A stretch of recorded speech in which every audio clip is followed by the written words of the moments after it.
Hey folks, how's it going? Hopefully you spent a nice Easter. I went to have lunch to my grandma's and I basically spent the rest of the day completely knocked out. So it's only now that I finally have some time to check the new characters out.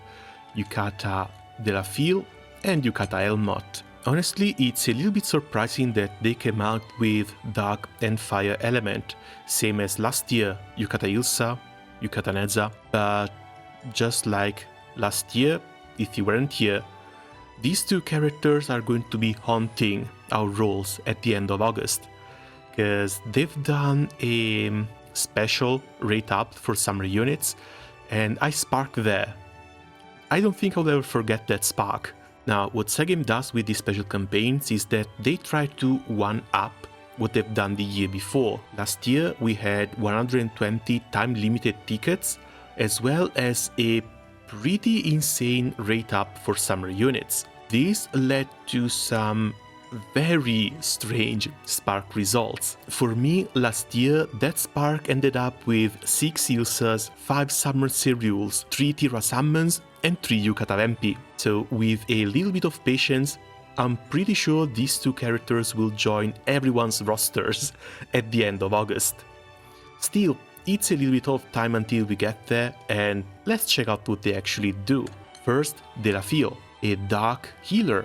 Interesting. Massive dark damage to a foe and cooldown for Illuminated Soil, the second skill, the heal. Bonus dark damage effect to dark allies. Echo. Bonus dark damage to a foe based on 7 gems level, so even an extra nuke on charge attack. First skill, dark damage to all foes, extend dark allies buff duration by 1 turn. When the gem level is at 7, hit number triples, so it goes from 1 to 3 hits, and excludes 1 turn buffs. This is very normal for this sort of buff extension skills, otherwise this would extend assassin buffs and they would be a bit too strong. Second skill, restore Dark Allies HP, 10% boost to charge bars, remove 1 debuff. Additional effect at 7 gems, a shield. Okay, that's nice. Heal, boost and clear, 7 turns cooldown, but resetting on charge attack. No autocast though. Third skill, Jewel Protection. Jewel Protection effect to Dark Allies. While in fact, charge bar gain boosted, elemental damage turned into light damage. Oh, looks like she's going to take Lich's spot. Dark damage converted to light damage is lowered, recovers HP each turn. If it can't be recovered, boost to charge bar. This is revitalized, but this is revitalized on a special buff, which means it's going to stack with the standard revitalize you can get. 5 turn uptime going up to 6 with the first skill.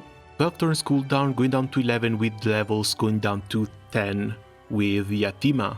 50% uptime on an elemental switch and damage lowered, as well as some healing. That's impressive, that's actually quite impressive. The only problem right now is that she's going to be stepping on Lich's toes. Removing 1 debuff is also anti-Lich synergy. Looks like she's mostly set up for hard content, likely going to be taking a spot in Hexa and Fa Zero, but at the same time, Lich does a crap ton of damage. I wonder if the extra survival is going to be worth it. Passive-wise, raises 7 gem level upon skill use, maximum of 7, boost to attack, defense, multi-attack rate and healing specs based on level, and when a foe's charged diamond are full at the end of the turn, 1 turn cut to Jewel Protection? Oh damn! Enemies get the charged diamond filled at the end of their turn. This means you can delay them the turn after and still avoid special attacks. If you can juggle this properly, I'm pretty sure Jewel Protection can be up indefinitely. So there's 1 charged diamond over there. You attack. Then the boss attacks and gains 1 charged diamond. Then your next turn starts. Which means that turn, right before this turn begins, is where the cooldown reduction happens. That's really damn cool. Now, damage aside, honestly pretty damn impressed. She's going to be bringing a crap ton of healing, she's going to be bringing a crap ton of defense. I'm pretty sure I will want to put my hands on her as soon as possible, but at the same time, the roulette is just finished and I'm completely broke. She's going to have to wait for the end of August. Thankfully, if they do anything like last year, she's basically guaranteed to be dropped in our accounts. Weapons shouldn't really have anything special. medium boost to Dark HP, medium boost to Garrison, and this doesn't even come with an cap. Okay, let's move on to Elmott. Of course, fire unit, attack, staff.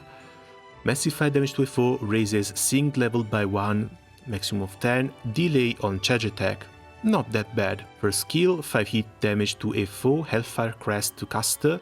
Hit number increases based on the number of crests up to maximum of 10. Very nice multi-hit.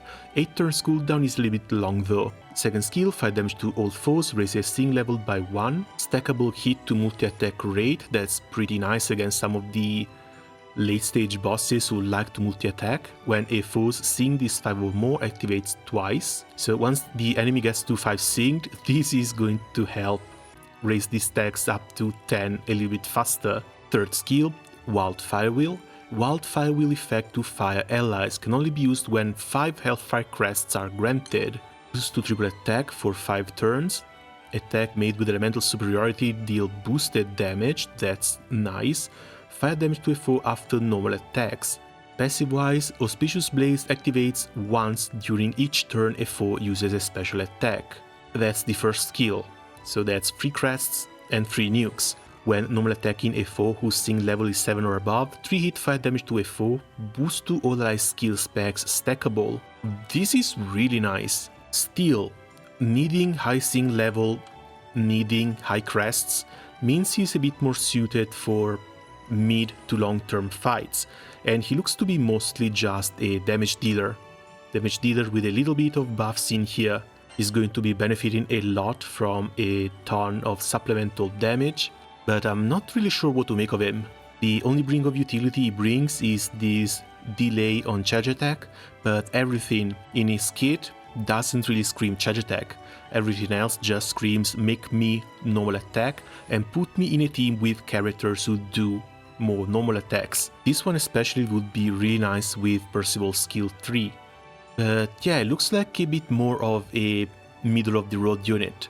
It's not someone you can use for burst content or short-term content, so maybe you can find a slot in like sandbox bosses that need 5 to 8 turns to clear. Maybe something for United Fight 150s and 200s, even though if you need to farm those, you're likely going to just still use Percival, Elenan, and Grand Zeta or something similar.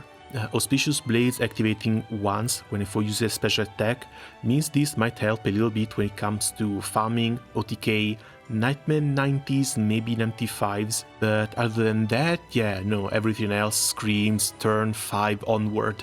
I guess I'll have to try him out. But again, that's likely going to happen at the end of August. As for the current banner, the characters on rate up on top of Elmott and Fille. Yeah, we've got the United Fight coming up. It's likely going to be the light ones to try and entice people to roll in here a bit more.